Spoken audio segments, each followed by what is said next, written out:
ये जो संत लोग हैं, संत कह लो, मिस्टिक कह लो या जो पहले बिल्कुल साधारण थे और फिर बहुत बड़े विद्वान हो गए, उनके अंदर मतलब बहुत बड़ा रूपांतरण हुआ, किसी में सडनली, किसी में धीरे-धीरे। तो एक भाई साहब ने सवाल पूछा है कि इसमें परिस्थितियों का कितना रोल होता होगा? एक व्यू ये हो सकता है कि भई ऐसी परिस्थितियाँ जीवन में आती हैं कि जो दिशा बदल देती हैं। और या फिर ऐसा है कि उनके अंदर पहले से कोई डिवाइन स्पार्क होता है, जो उनको गाइड करता रहता है। तो कुछ-कुछ केसेज़ में ऐसा लगता है कि कोई घटना हुई और उसका बहुत बड़ा रोल रहा। सॉरी मैं ठीक से बोल नहीं पा रहा हूँ, मेरा गला ठीक नहीं हुआ अभी। ये कई लोग कमेंट में बोलते हैं कि ये अपने यंत्र थोड़ा बढ़िया वाले ले लो, ये इसको क्या बोलते हैं माइक। माइक तो बहुत अच्छा है, काफ़ी महँगा भी है, लेकिन अब मेरी आवाज़ ही नहीं निकल रही। तो जैसे ये थे ना कालिदास, तो कालिदास आपने सुना होगा कि उनकी पत्नी ने धक्का दिया जब पता चला कि ये तो एकदम इलिटरेट है और बहुत सारी सीढ़ियाँ थी, जिनमें वो लुढ़कते हुए, गिरते हुए जब तक एकदम नीचे आया, लहूलुहान और काली का मंदिर था वहीं पे। तो जब उसकी आँखें खुली तो उसको काली दिखी और उसको लगा कि काली माता कह रही है कि जा कोई गुरु ढूँढ और विद्वान बन के आ इसके पास। और उसके बाद वो चला गया गुरु को ढूँढने और कुछ ही वो समय में बहुत बड़ा विद्वान बन गया। वो कहानी है ना कि फिर वो उसको पहले तो संस्कृत जो अच्छी भाषा मानी जाती थी, पढ़े-लिखे लोगों की, उसको आती नहीं थी। लेकिन वो 1-2 ही साल में पता नहीं कितना टाइम हुआ होगा, वापस आया कि आधी रात को उसको मिलने। उसने दरवाजे पे खटखट किया और फिर बोला कि अनावृतम कपाटम द्वारम देहि, ऐसा कुछ है संस्कृत में। तो वो एक केस है। एक है टोनी सिकोरिया, ये भी ज़िंदा हैं। टोनी सिकोरिया जी अ, डॉक्टर हैं, उनके ऊपर बिजली गिरी। वो फ़ोन कर रहे थे सड़क से, उस ज़माने में वो सड़क पे होते थे, पैसा डाल के फ़ोन करना पड़ता था और बादल थे, बारिश हो रही थी और अचानक उस फ़ोन की जो तार है या क्या है, कहाँ बिजली कहीं गिरी और तार से उसके पास आई और वो मतलब एकदम अचेत। उसका इलाज चला 1 डेढ़ महीना। उस बीच वो बदल चुका था। मतलब उसी घटना के बाद शायद वो, तो उसके ब्रेन में कुछ हुआ, क्या हुआ पता नहीं। एनडी के जो केसेज़ हैं, नियर डेथ एक्सपीरियंस, एकदम साधारण लोग थे पहले, फिर मर गए कुछ देर के लिए, 5-7 मिनट के लिए और फिर ज़िंदा हो गए। उस बीच उनको ऐसे अनुभव होते हैं कि उनकी ज़िंदगी बदल जाती है। मतलब वो सारे लोग एनलाइटेंड भी माने जा सकते हैं, एनडी वाले। वाल्मीकि जी हैं, उनकी कहानी भी आप जानते ही होंगे।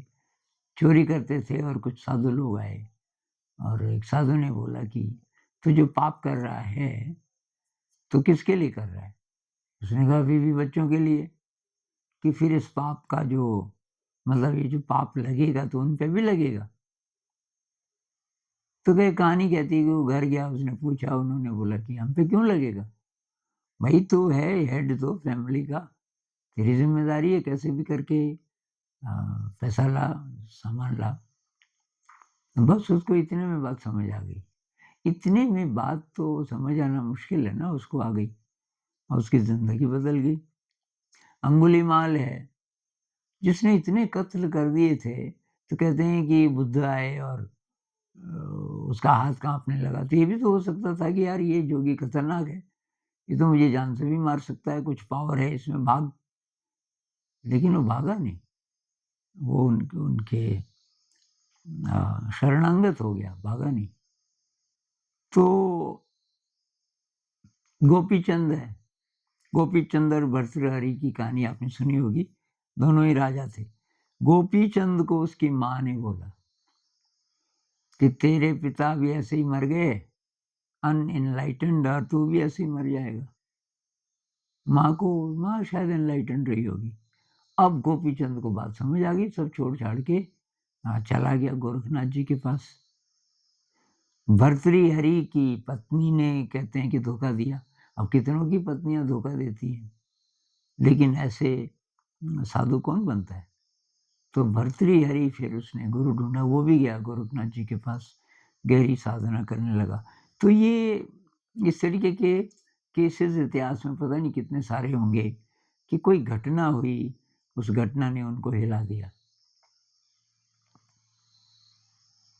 लेकिन मैं इस बात से सहमत नहीं हूं कि केवल ये घटनाएं हुई और इसी कारण से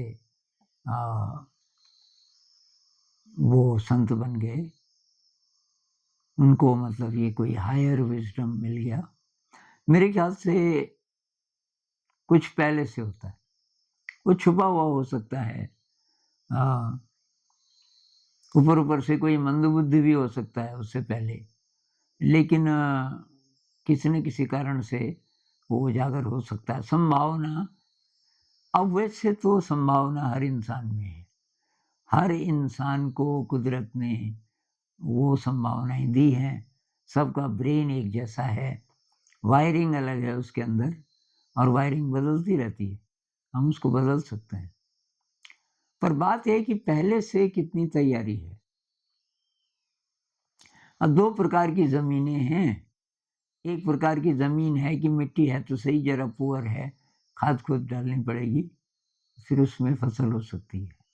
अब एक है कि रेगिस्तान में पानी भी बहुत मुश्किल से लाना पड़ेगा और रेत ही रेत है, तो वहां कुछ उगाना आसान नहीं है, उसमें बहुत बहुत बहुत मेहनत करनी पड़ेगी। शायद ऐसे ही ये हमारा बॉडी माइंड भी है। कुछ लोगों का तैयार है, पहले से तैयार है, लेकिन उसमें खरपतवार हो रहा है, फसल नहीं हो रही। और हो सकती है कोई बता दे कि भाई मिट्टी ठीक ठाक है तेरी, तो किसी किसी की बहुत अच्छी भी है, तो इसमें फसल क्यों नहीं उगाता, और वहाँ से तब वो चेंज आ जाए उसमें। लेकिन किसी किसी का ऐसा है कि मिट्टी बहुत पुअर है, अभी मिट्टी पुअर है, तो उसको गुरु भी मिल जाए तो इतनी मेहनत करने के लिए तैयार हो, पता नहीं। अब ये पहले से का क्या मतलब, पहले से तैयार है कोई, तो अब बहुत लोग मानते नहीं पुनर्जन्म को, लेकिन भाई मैं तो मानता हूँ। इस जन्म से पहले से पता नहीं कब से ये यात्रा चल रही है। मेरे ख्याल से मनुष्य बना ही इसीलिए है कि उसे प्रकाश को छूना है, उसको प्रकाश के सागर की ओर जाना है निरंतर। ये उसके अंदर संभावना भी है, शक्ति भी है, और पर्पस भी है मनुष्य जीवन का। नहीं तो कुछ और जन्म लेते ना हम, ये पर्पस नहीं होता तो आराम से रहते। ये हमारे पास एक बिल्ली है, हम उसको बिल्ला बोलते हैं क्योंकि मेल है, उसका नाम किसी ने बिल्ला रख दिया, तो कोई चिंता नहीं, बस सोया तो सोया बड़ी बड़ी बड़ी देर तक। अब सबसे उसकी दोस्ती हो गई तो कहीं भी चला जाता सोने के लिए किसी के भी साथ, और कोई चिंता नहीं है। तो हम मनुष्य पैदा हुए और इतना सोफिस्टिकेटेड बॉडी माइंड, हमारा जो ब्रेन है, हमारा नर्वस सिस्टम है, यूनिक है, बहुत ज़्यादा अलग है, और केवल इसमें ये संभावना है। वैसे तो कहते हैं ना कि कुछ और जानवर भी हैं बहुत इंटेलिजेंट होंगे, पर उनका दायरा लिमिटेड होता है, उससे बाहर नहीं हो जाएंगे। इंसान है जो फ्रस्ट्रेटेड रहता है, डिप्रेस्ड रहता है, जब तक उसको ये वाली दिशा नहीं मिलती। ये बहुत सारे जो कमेंट्स आते हैं मेरे लिए कि परेशान है, परेशान है। और वो सोचते हैं परेशान इसलिए हैं कि अच्छी नौकरी नहीं है, या कि फेल हो गए, बार-बार निकल ही नहीं रहे, या कि घर में माहौल खराब है, या कि पत्नी खराब है, या कि पति बेवफ़ा है। अ, ये दिखता है कारण ऊपर-ऊपर। असली कारण ये है कि दिशा नहीं पता चली असली। तो मुझे लगता है कुछ पहले से है, और जो पहले से है वो लेकिन वैसे ही भी रह सकता है इस पूरे जीवन में, अगर कोई ना कोई गाइडेंस ना मिले। गाइडेंस अंदर से भी मिल सकती है। कुछ लोगों को कष्ट आता है बहुत ज़्यादा और तब अक्ल आती है, कुछ को कोई इनसाइट आ जाता है अचानक और पता चल जाता है, कुछ को कोई गाइड मिल जाता है। तो जो एनवायरनमेंट है, जो परिस्थितियाँ हैं, उनका रोल हो सकता है। थोड़ा बहुत उनका रोल होता है, धक्का देने में उनका रोल है, लेकिन कुछ तो पहले से होता है। कुछ तो पहले से होता है, एक ही परिवार में भी ये फ़र्क होता है। एक भाई और दूसरे भाई में काफ़ी फ़र्क हो सकता है। तो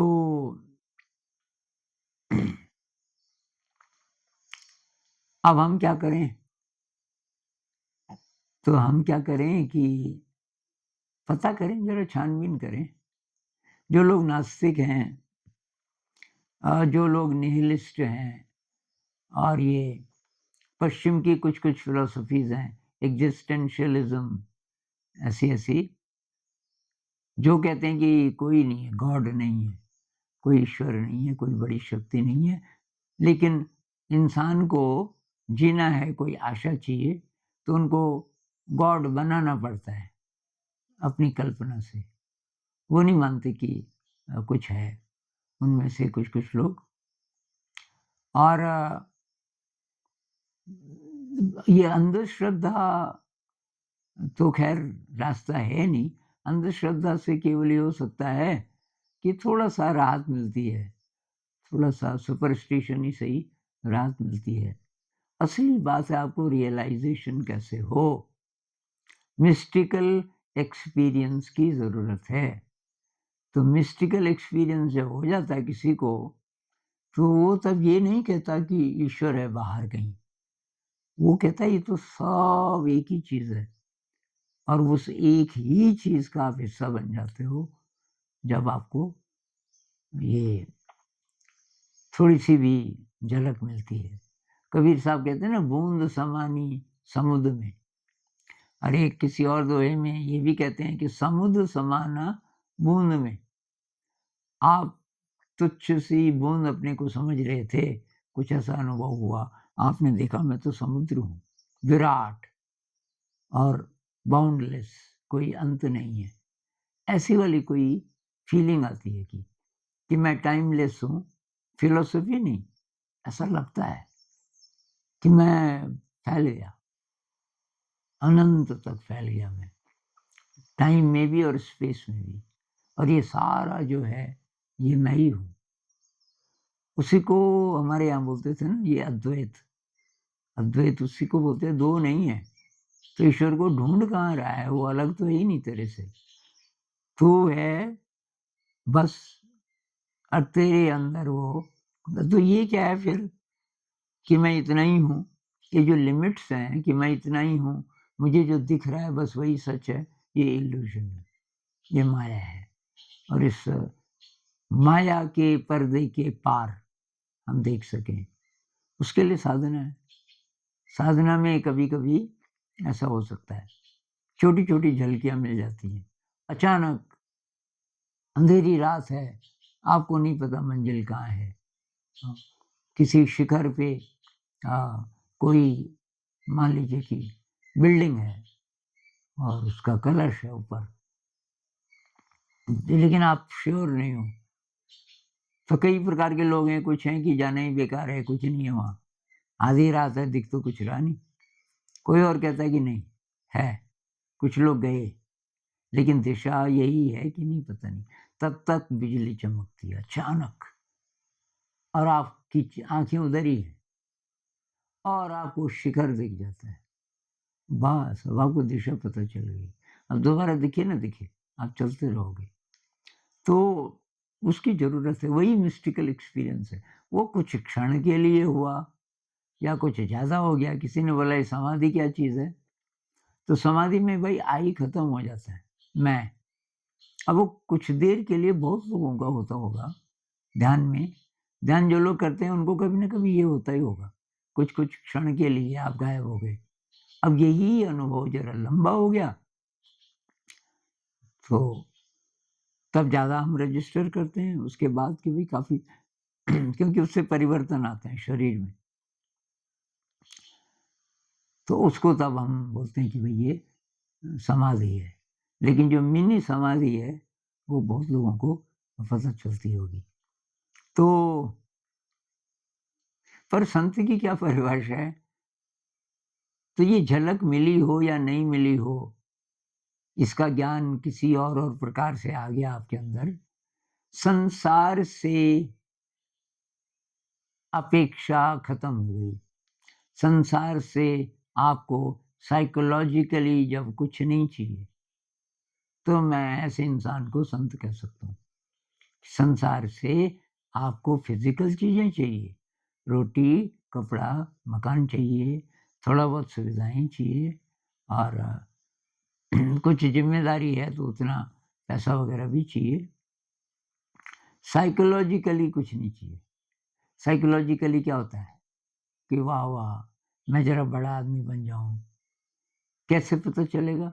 लोग बोलेंगे जब। अब डिपेंडेंस हो गई ना औरों पे।